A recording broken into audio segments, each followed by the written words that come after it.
How's it going, buddy? Dave, hope you had a great weekend. Appreciate you calling. Okay, so that wasn't John Mayer on the phone. It was my friend Justin. His last name starts with an M actually, so his initials are JM, if that counts. But I have been watching a video that I will link up here for you from John Mayer, and I highly, highly recommend it. It is amazing, and it is John Mayer talking about how to make a loop interesting, and not only interesting, freaking amazing. I nearly swore then. For some reason I decided not to. So I am gonna take the information that I've stolen from him and share it with you lovely people, specifically for looping.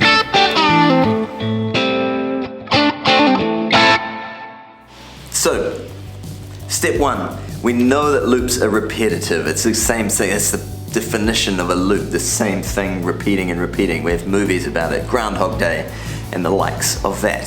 So, how do we make it interesting? Well, the first thing that's talked about in that John Mayer video is they have a drum loop, and then they actually have live drums as well. So the two are playing. We have this thing that is exactly the same every time, with the occasional little shaker on the side, but it's exactly the same on repeat.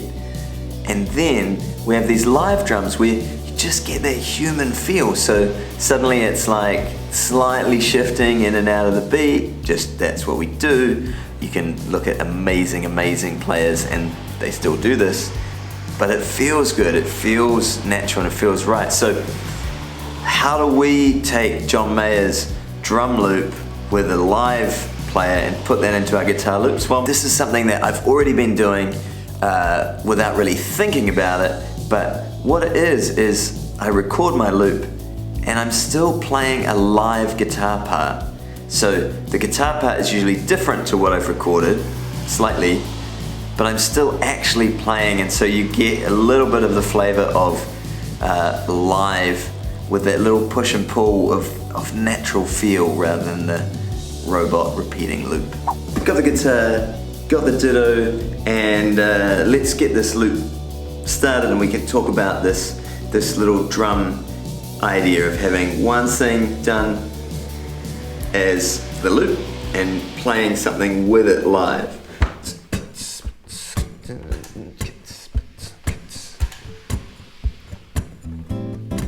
So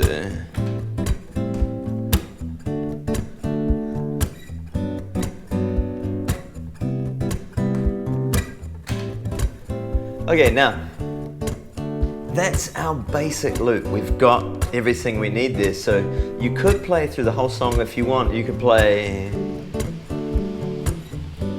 and just play it live, the entire song. I'm the boy and you are the phone, lighting up inside your drawer at home, all alone, pushing 40 in the friend zone. Okay, that's one option. You could just be playing that the whole time, but let's put that in the loop, because it's repetitive and it just sits there the entire time. Okay, so that's in. So now the other main guitar part is this little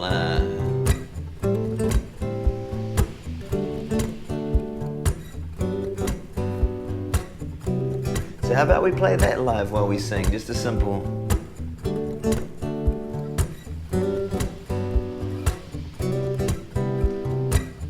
I'm the boy and you are the phone, lighting up inside your drawing home, all alone. Okay, you get the idea, and you could do this. There's a number of different ways you could do it. You don't have to play the parts that are actually in this John Mayer song. You could just go, okay, the chords are A minor, D, G, or G major 7, C, C major 7. So I could just play another version of those and keep this going. And now I have something that's live. So it just has that push and pull of live versus fake. I was going to say fake. It's not fake, it's real. You just recorded it, it's really happening. But it is the repetitive thing, and if you actually play along, maybe in a different chord position, you're just going to get some human feel back in the song. Okay, the second part. This is a quote from John Mayer in the video I linked earlier. My favorite thing to do is take like 4-chord loops and cut into them. Add a moment here and add a moment here. You know? I'm not going to try and do a John Mayer impression. But he also says, quote, there's a couple of moments where you can put events in that actually, for just one bar, make the song feel like it's not looped out. Isn't that amazing? Okay, it's John Mayer. One bar, all we've got to do is go, where can I have one bar to change this loop to make it feel like it's not looped out? In New Light, there is 3 ways that he does this. Interesting. And I only used one of them, one out of the 3 in the video I did for you guys last week by the mountain. Having said that, I think we should get a guitar and then we'll talk you through it. At the start of the song, there's this little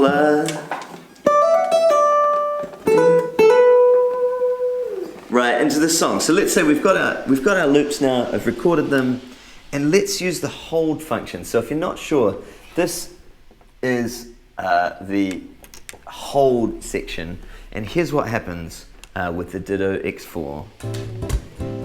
Let's say we've got the intro.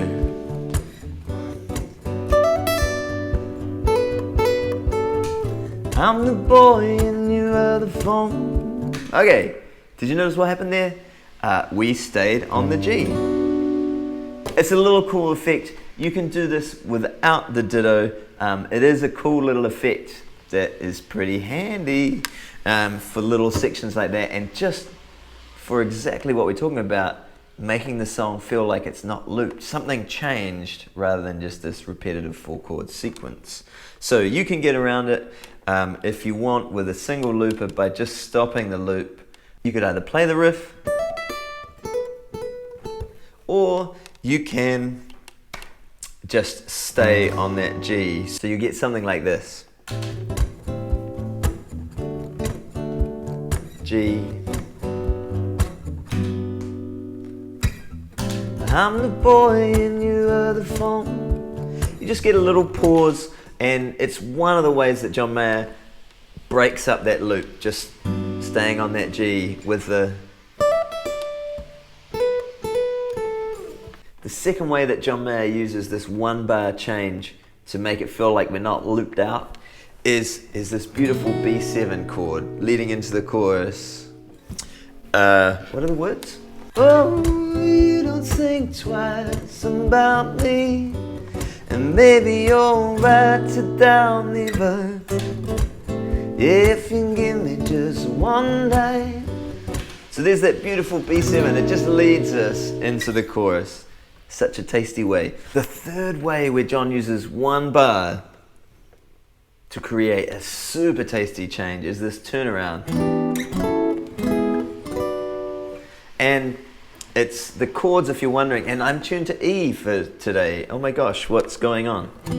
For those of you that watch my video, I'm normally in E flat, as you know. Today I'm tuned to standard tuning. So this is, I'm playing an E minor 7 chord, an F sharp minor 7 chord, an E major chord.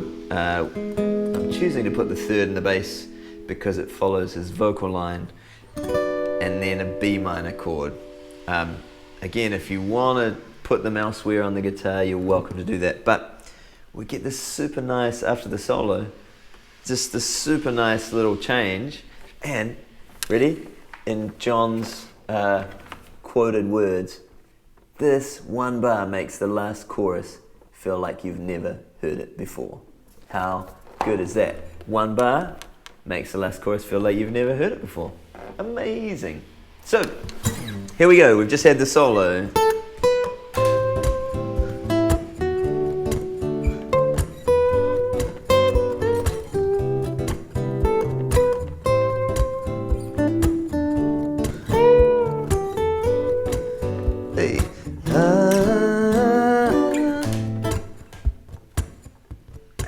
one of the ditto buttons. Damn it.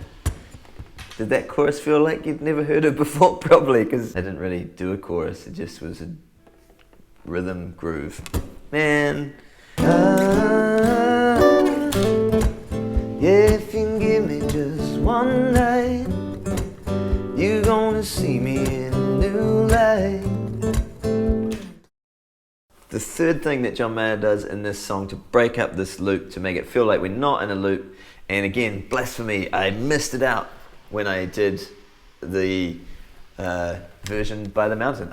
I was looking up the wall to try and work out where I was when I did the video. Not useful. But it's this cool little chord changes and a little... The reason I didn't do it, because I hadn't learned it then, you know, kept meaning to be like, I should learn that part.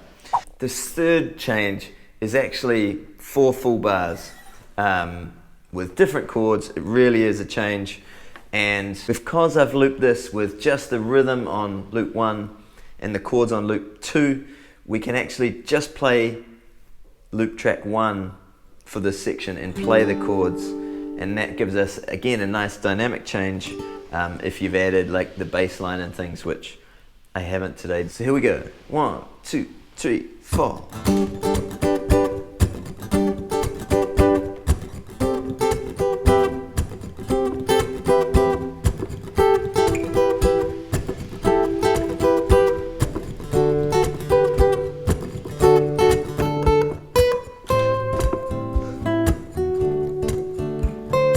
And then we're into the solo.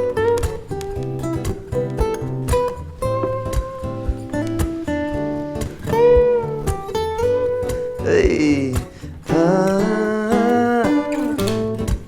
yeah, if you give me just one night, you're gonna see me in a new light. Yeah, if you give me just one night to meet you underneath the moonlight. What do I do with all this? What do I do with all this love that's running through my veins for you?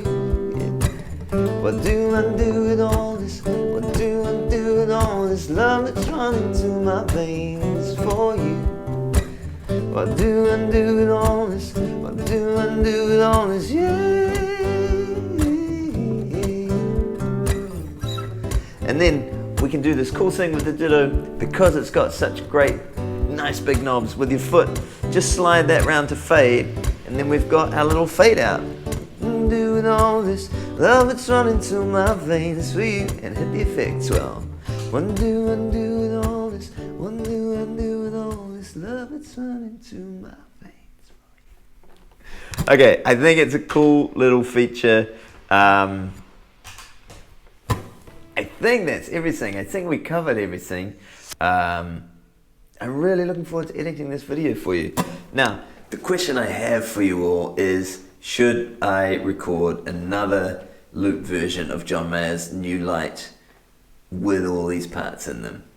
I think I probably should, but I'll leave it up to you guys. If you want to comment below and let me know, then maybe I'll do another vid, start to finish, with all these extra little bits in it, and kind of, you can see how my looping evolves as well. When I first learn a song to then when I think about it a bit more, spend a bit more time and figure out, like, how am I going to do those other sections? How am I going to put them in and make them work?